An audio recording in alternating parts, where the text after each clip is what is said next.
ربر آپو إبراهيم خليل همدمه لپای حقیقت کتیه و لهمبر نمریتن همدم رابویه وجا چاوه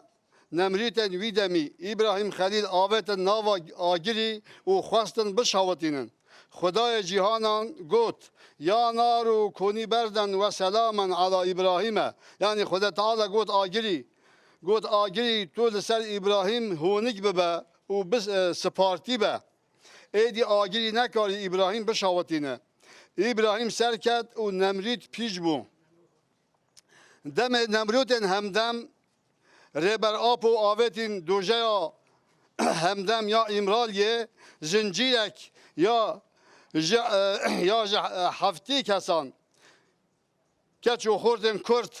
یه شورشگر بیک هاتین دوره ربر آب و گرتن و او پاراستن دیسا تجرید ربر آب و حوال نوی دمینه تجرید حضرت محمد علیه السلام و مالباتاوی دم ابو جهل و ابو لهبان 3 سالان تجرید دانی سروان و هر تجوان برین عفتا حضرت عیسی تلهلدان و تکوشین حضرت محمد صلی الله علیه و سلم و زانیست همی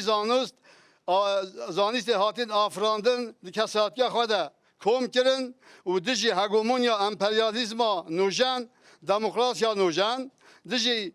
کفنا پرستیا اولو باوریان اولو باوریا روانی یا راست دیجی داگیرکریه نجات پرستیه خواسریا دموکرات دیجی نتو دولت کنفدرا دموکرات دیجی شر آشتی دیجی دجبری و جک و بونه هفگرتن و به هر جیان پیشنیار کرن و دناف جواکا ده پیش خستن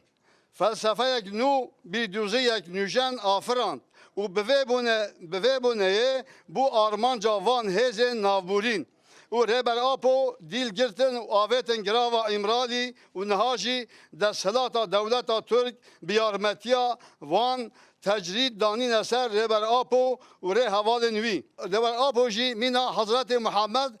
صلی الله علیه و سلم جناب گل بندست نزان هزار پارچکری و جهره ما روحای یا وار پیغمبران رابو و دست به تکوشی نکر دیسا دو دولت مزن هگمونیست ین دخوازن دنیای لخوا پار و بکن هنه او کفنا پرستیا اولو باورین سخته جهنه تجرید آل سر ربر آپو و رهوال نویده بشکه بر خودان جیانه گوتنا یزدانه لورا یزدان پاک ده قرآن پیروز ده بجه این الله مع الصابرین یعنی یزدان لگل هدارکشا و بر خوده رانه